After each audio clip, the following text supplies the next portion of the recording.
everyone, and welcome to today's episode. I'm really excited to be joined again by Emily Nyman, who joined us a few weeks ago to talk about the Arapawa goats because she is the president of the Arapawa Goat Breeders Association, and she's also the livestock coordinator at Conner Prairie.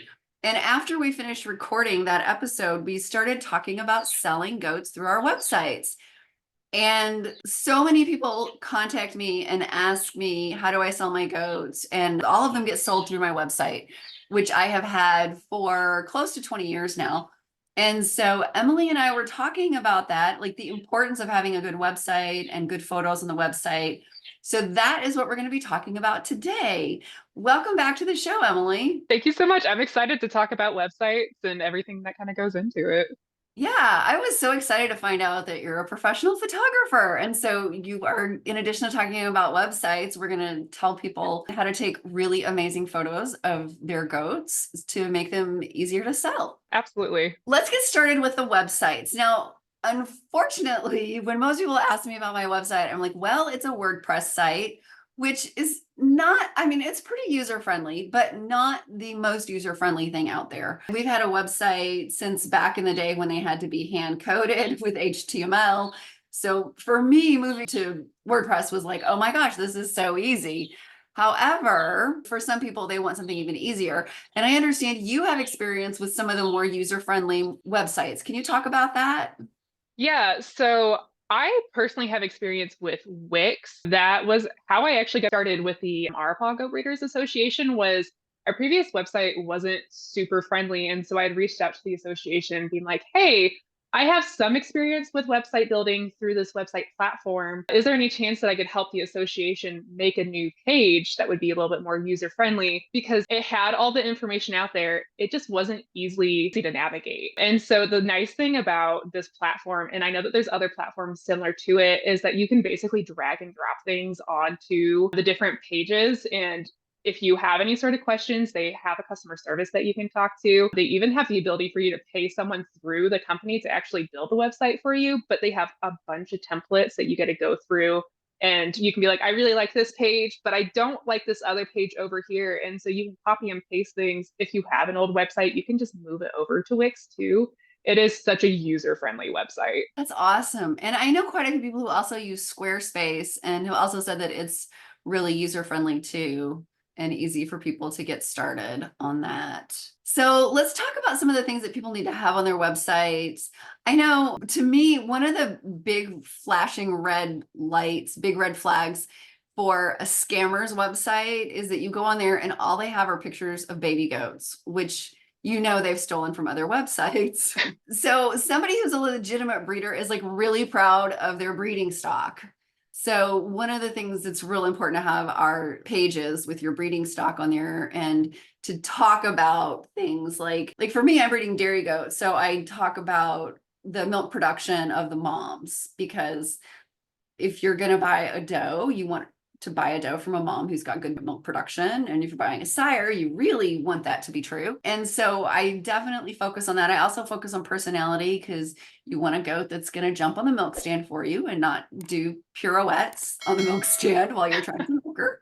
I always say it's hard to hit the milk bucket with the milk when your goat is dancing. So what are some of the things that you make sure you have on your website for animals? Yeah, I really feel like it's important for people to know who you are. So, an about you or about the farm page, because if I don't get to have an idea of this farm and who the people are, I kind of back off a little bit because why don't you want to share that information with people? People love to learn about how your farm got started, or if it's a generational thing. How long has it been in the family? What's the history behind your property? How did you choose the breeds that you got into? And then on top of that, like that can be its own page within itself, is just about you. And then the livestock. If you have multiple breeds, you can have multiple pages explaining why you have them, what you like about them, how long you've had them. People want to know information about you and your animals. And so I feel like all of those are so important, because without those pieces, you're kind of missing the connection to the buyer or to people who are looking around trying to find what they would be interested in. Because you might have experience with something that they have questions about. And if it's on the website,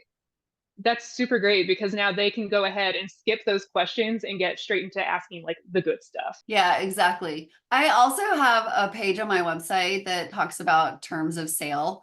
And it's really funny. I have changed so much since I got started. When I got started, I would see the terms of sales pages and they would have all this stuff on there about, we refuse the right to sell a goat to anybody and stuff like that. I thought, wow, these people are grumpy. And then, my terms of sale just got longer and longer and longer.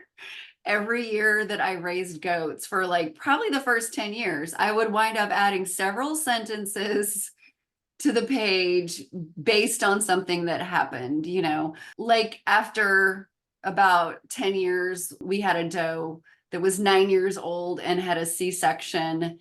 And I realized, oh my gosh, I've never kept a doe out of her. And I actually really loved her.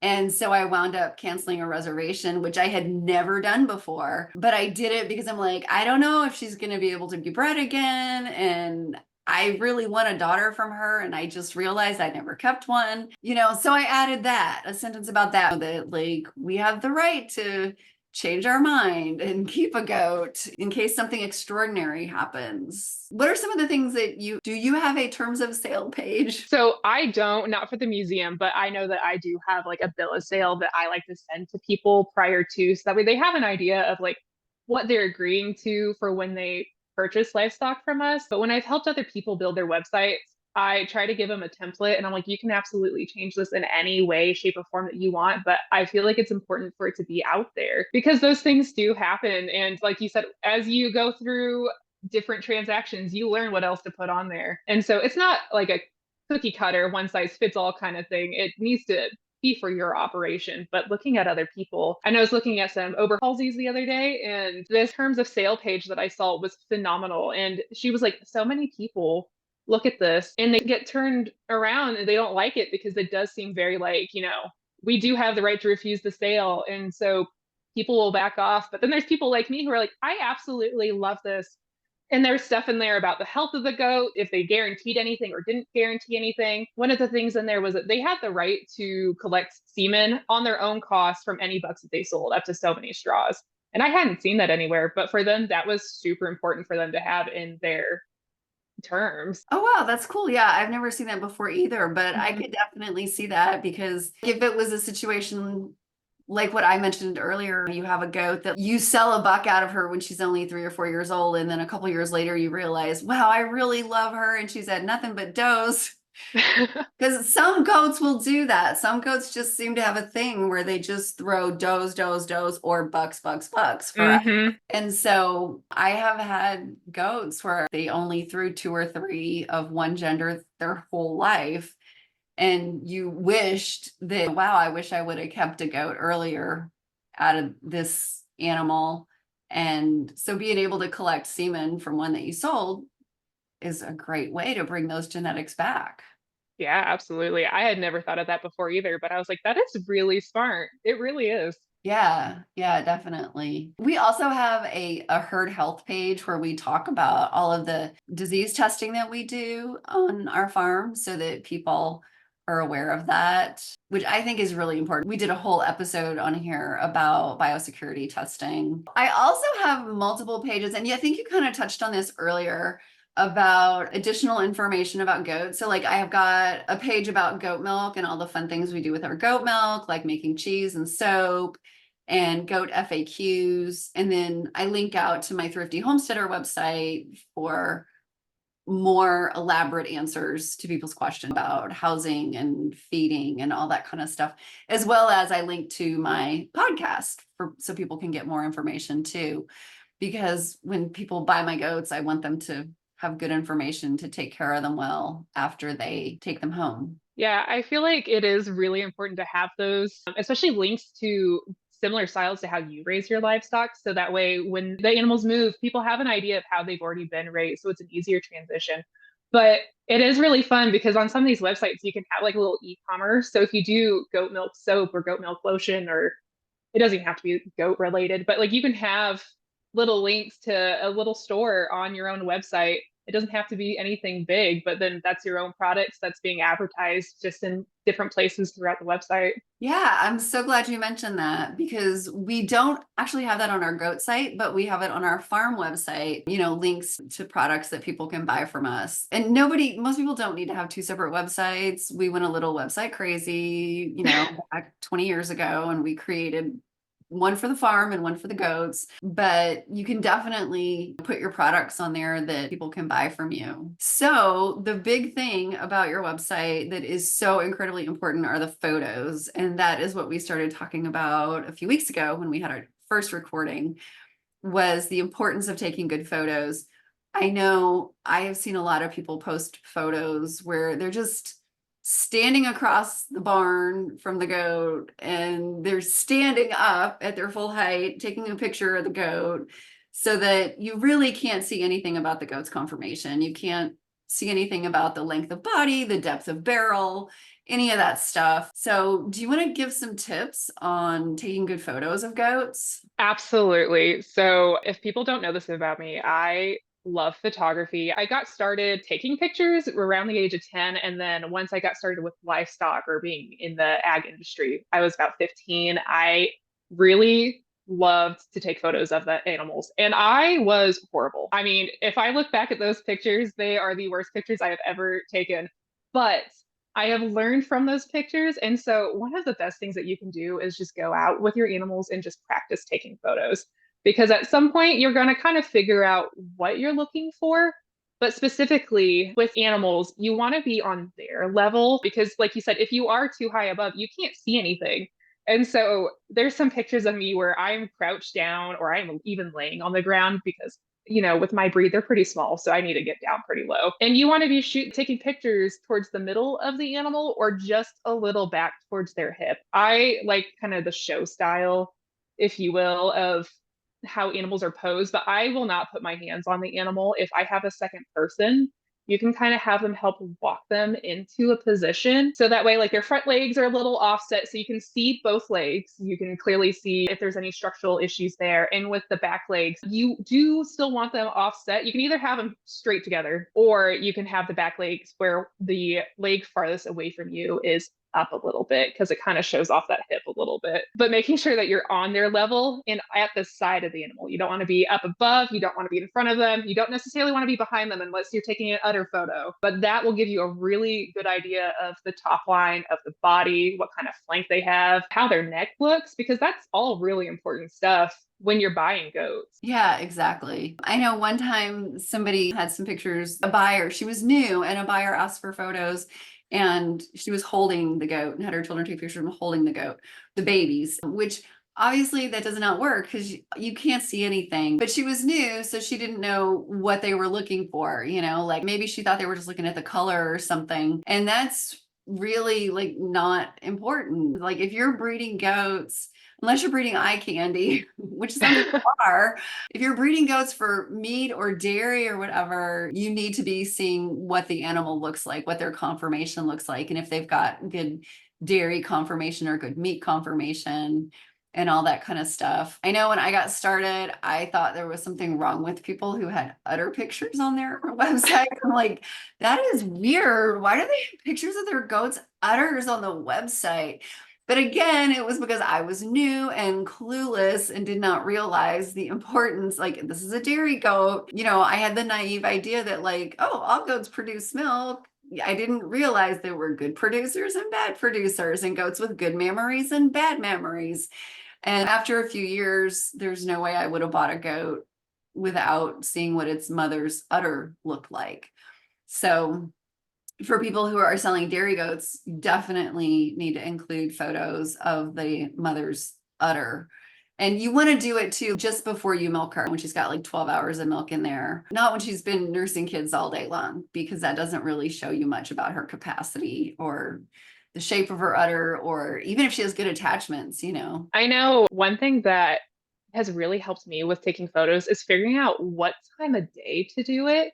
You don't want to do it when it's too early in the day because there's not enough light. You don't want to do it when it's too late because, again, not enough light. But you also don't want to do it at noontime because the light is just so harsh. So for me, I figured out like middle morning and middle afternoon is like the optimal time for taking photos of any animals. And for whatever reason, I don't know why this only hit me like 2 weeks ago, but you always want the sun directly behind you. So that way the sun, all of that light is directly on the animal. And so it really gives them all of the light that they need to shine in those photos. It makes a big difference. And even if it's cloudy, you still want to make sure that sun's behind you because it still distributes the light just perfect. It's a little chef's kiss. Yeah. And the darker the animal is, the more important that is. Because otherwise, like if you take a picture of a black goat when the sun is on the other side of the goat, nothing, it's a silhouette and you really can't see any kind of definition in the photo at all. Oh, and I'm so glad you also mentioned that too, because the other important thing about that is that the photo should be taken outside. I see a lot of people posting photos online of a goat in the barn, and it's the problem with that is the lighting. It absolutely is. Yeah. The lighting in your I barn is not good. sometimes too, being mindful of what is behind the animal is also really important. I know this last year, so I try to take photos of the goats every year just because I like to kind of have like a little memory book to see how they've grown. And then that's also really helpful for me just because then I can watch like different family lines to see if they have any specific quirks. But I took photos of some of my goats behind a barn and they were way too close to the back of the barn. So it kind of like threw them off proportionally versus all of my other photos I had taken against an electric fence. They were a little bit off the fence, and then there's a fence probably 50 feet behind them. But with that other fence being that far away, it allowed a depth within the photo. So you had a better picture of the animal. But sometimes people, they take beautiful, beautiful photos, but then it's like their compost pile right behind them, or there's a tractor and a manure spreader sitting right there, or you've got four other goats in the photo. And so like you're trying to stare at the one, but one of the other goats is making a silly face in the background. So being really mindful of what's also behind the goat is super important. Yeah, that is a really good point. A lot of times, if there's another goat behind them and that goat, especially if that goat is like really colorful or spotted or whatever, it can completely disrupt your view of that goat that you're trying to take a picture of.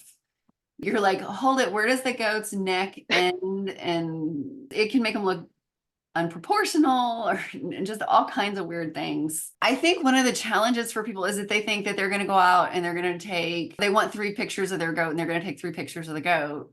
And that's not the case. For every photo that you wind up sharing with the world, how many photos are hidden away on your hard drive for eternity? On Monday, I actually have a number. On Monday, I took 367 photos, and out of all of those photos, I kept 32. All right. That is That awesome. I am very picky about what I share, but even if you were to scroll through my phone right now, there are goat pictures, goat picture, goat pictures, and out of all of those, it's maybe like 4 or 5 that are favorited. So I can find those the quickest because I am very picky about what gets shared because I only want the best photos shared to other people to have a good image of what kind of quality stock I can provide. Yeah, exactly. I have about 20,000 goat photos. So I keep saying I need to organize them because it can be very challenging to find the one I want when I want it. But yeah, that is something that people need to know. Like when you see really great photos of this goat standing just perfectly and looking awesome, that we probably had to take at least 10 or 20 photos to Oh, get. absolutely. There might have been some words said too if the goat wasn't quite cooperating, but you get there eventually. Yeah, exactly. Yeah, it's so funny. Like I remember one time I got this great picture of these 3 bucks lined up just perfectly, like a painting, with their heads all pointed in the same direction and everything. And when you look at all the photos around that one, all the photos that were taken before it and after it, it was like one goat was standing in front of the other one, and one had their head turned in the opposite direction. And, they were all they were not good at all. But I got that one gem that I then have wound up using a lot. Yeah, once you have that good photo, you do see it quite often. And I know from a photographer standpoint, I get a lot of questions of like what my equipment is. It's like, what kind of camera, what kind of lens, what do I need to buy to take photos as good as you? And I'm like, you have a cell phone with a camera on it. You can take just as good photos on your phone that are perfectly able to be posted on your website to still sell photos to use for social media. You don't have to have a fancy camera with all these lenses to get good photos. Your phone can do it. Yeah, exactly. The only thing about it is that, like you said, if you wind up taking 300 photos, then it does clutter up the photo album in your phone. So I never go outside without my phone. And well, it's Murphy's Law of owning goats is that you go out there without your phone and they are going to do the cutest thing, that you are going to be kicking yourself for not having your phone so that you can get a picture of it. So my phone is always with me, which means I'm taking photos of goats pretty much every time I go out there. But every now and then, like if I know I need something specific, like I need pictures of all my first fresheners so that I can put them on the website or something like that, then I will take a camera out there with a little memory card in it, because I know like I'm probably going to take at least 100 photos. So I'll do that just so that I don't clutter up my phone with more goat photos than what is already in there. I know if people want to know from my experience with Canon, they have a 70 to 300 lens for it's a couple $100s, but it's not their like several $1,000 lens. That lens is what I used for a very long time for my sale photos. And you do have to be a little bit farther back, but it does create absolutely amazing images. And you're able to zoom in really nicely so you can crop the photo within your camera. I highly recommend it. Anything that is focal length less than 50 is not going to be a good lens for you because it's going to kind of fisheye that photo and throw those goats off proportionately. Oh, that is a really good tip. Yeah, I don't know anything about the super technical aspects of lenses, but thank you for sharing that. And we'll make sure that that gets in the show notes too, so that people can see that in case they're driving or something while they're listening. Yeah, absolutely. Do you have any other tips for photos? Any other tips? Be patient.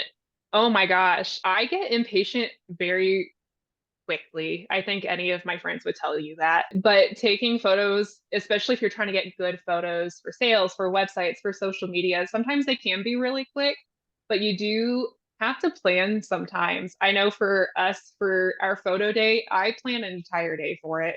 We take lunch in the middle of the day when the sun's too high, but when you're moving animals and you want to get that perfect image, you have to have patience because your animals are going to start feeding off of your energy pretty early on, especially if you're getting frustrated. The other thing too is you can have all your goats in the barn and bring them out one by one. You're going to notice most likely that they're going to be a little bit more fidgety because they don't have a buddy. So for us, I've got this dairy doe. She is a phenomenal goat. I can literally put a halter on her and she'll stand next to me, but she's a buddy for all the other animals when I'm taking photos. And she's a really calming animal, especially when I'm doing yearling photos with the goats that just don't have an idea what's going on yet. She is a good photo buddy. I'll have her hanging out next to me. Sometimes if the animals can't figure out which way to stand, I can move her over somewhere. She'll just stand there and the goats will then face them. Some people will literally just keep a weather for photos specifically that the other goats are already used to. That has been a really big help. I could not figure out the first year why my goats were freaking out, but they're herd animals. They want to have a friend, even if their friends are literally 10 feet inside the barn, they don't see them. You're doing something different. So having an animal that you can trust to just kind of chill around is really important. Oh, I love that tip. Thanks for sharing that. Yeah. Well, thank you so much for joining us today. This has been a lot of fun, and I hope people find this helpful, because definitely it is so much easier to have a website so that people can find you and then look at all your magnificent photos and buy your goats. Absolutely. Well, thank you so much for having me on today. I really appreciate it. And I hope that people got to learn something.